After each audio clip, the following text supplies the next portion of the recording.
Gautam Buddha had a disciple whose name was Shravan. He was a prince. He became monk after getting inspired by Buddha. On the first day, when he started going for alms, Buddha said to him, "Till yesterday, you were a prince. Today, you are a monk. You don't know anything about asking for alms. That's why I have told one of my female Shravikas that until you become proficient in asking for alms, you should eat food there. So don't ask for alms. Go there and have your food." Prince Shravan, who had become a monk, went to eat at Shravika's house. There was a distance of 2 miles on the way. As he walked, he began to think that he would never get to eat his favorite food again. Now, he would have to accept whatever was given to him. He fondly remembered all the food he loved.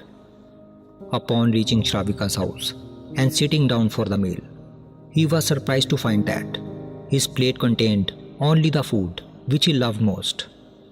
He thought perhaps it was merely a coincidence that these dishes were prepared today. Anyways, he ate his food quietly.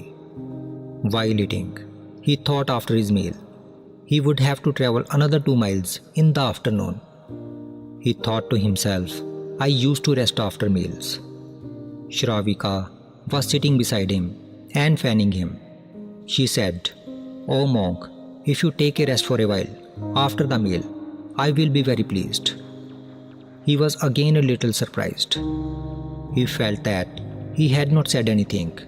He had just thought in his mind, "It may be a matter of coincidence. I have come from far away. Therefore, she must have thought that I should rest for a while." Anyways, Shravika laid a mat for him to rest. As soon as he lay down, he thought, "Today I have neither a shed and not even a bed. Now the sky is the shed and ground is the bed. Today I have nothing." Shravika was behind him. From behind, she said, "Oh monk, everyone comes here empty-handed and leaves empty-handed. Nobody has anything. There is no bed better than the earth and no roof greater than the sky. Please don't be sad." Now, the prince found it hard to believe that it was just a coincidence. He sat down bewildered and asked, "What's going on? Can you read my thoughts? Do you know what I am thinking?" Shravika replied, "Yes, definitely." The prince questioned, "How is that possible?" The female monk explained, "Initially, I used to observe my own thoughts during meditation. Eventually, my own thoughts faded away and my mind became clear of thoughts. Now, I can observe the thoughts of those near me." Alarmed, the prince stood up and exclaimed, "I need to leave now. Please let me go." He was visibly shaking. Shravika responded, "Why are you so frightened? There is no need to worry. You have not rested enough yet. You have just sat down. Please rest a little before you go." But despite her reassurance, the monk did not stop. He went straight back to Buddha and explained that from tomorrow he would not be able to go to Shravika's place for food. Buddha asked, "What's the matter? Did something go wrong? Was there any mistake?" The prince monk replied, "Master, there was no mistake. I was treated with great respect and I received the food I loved the most. But I will not go there again. Please let this matter go." Buddha responded, "How can I let go without knowing the reason?" The prince monk said, "Sir, I don't want to go there because that female monk can read the thoughts of others, and that's a very dangerous thing. Because seeing that beautiful woman, even sexual thoughts arose in my mind. She must have read my those thoughts too. What impression she will be having about me? How can I go there now? How can I face her?" Buddha replied, "You have to go there. I sent you there for a reason. Until I say stop, you will have to go there. It might be for 2 months or even 2 years, but you must go. But yes, go consciously and awaken from within. Observe the thoughts that arises within you and witness any desire that emerge. Don't do anything else. Don't try to suppress them. Let them come and go. Your only task is to observe them. From now, this will be your only spiritual practice. The next day, the monk set off again for Shravika's house. But today, he felt very nervous. He was observing his mind while walking. As he neared the woman's house, his panic and nervousness began to increase. He started feeling troubled. As his restlessness grew more, so did his awareness.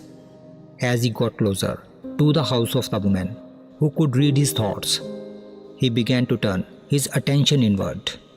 He became fully aware of his mind and body.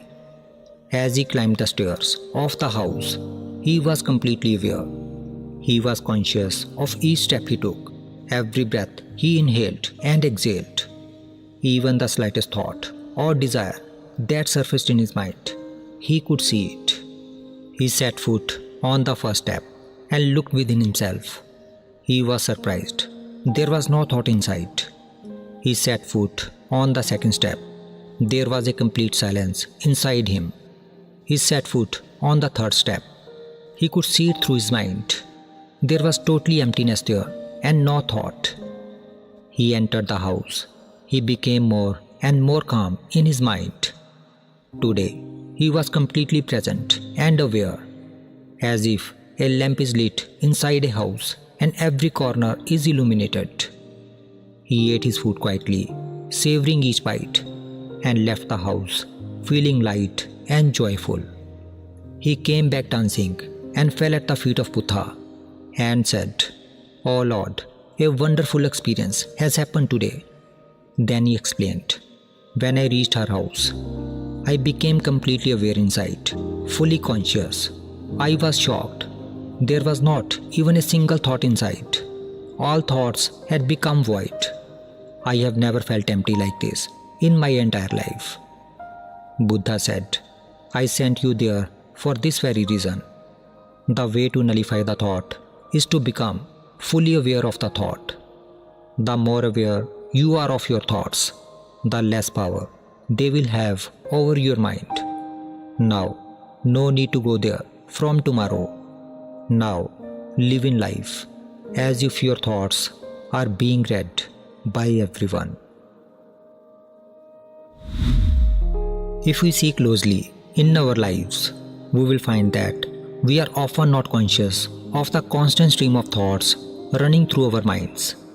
It is like our mind is always thinking, but we are not paying attention to what it is.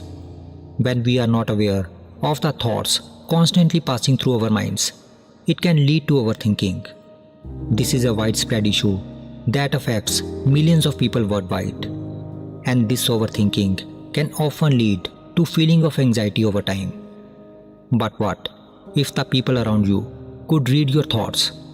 Just imagine you are at the place of that young monk, aware that the person in front of you can read your thoughts.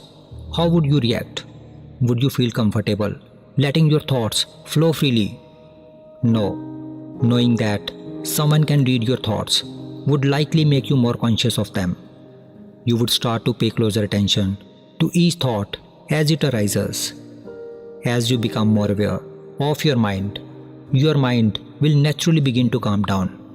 As your mind begins to calm down, you will notice that your thoughts start to fade away, and with them, your desires also start to diminish.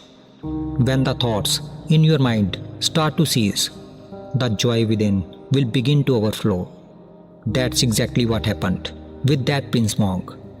Buddha intentionally sent him to his female monk because he wanted him to become more aware of his mind and the thoughts circulating within it.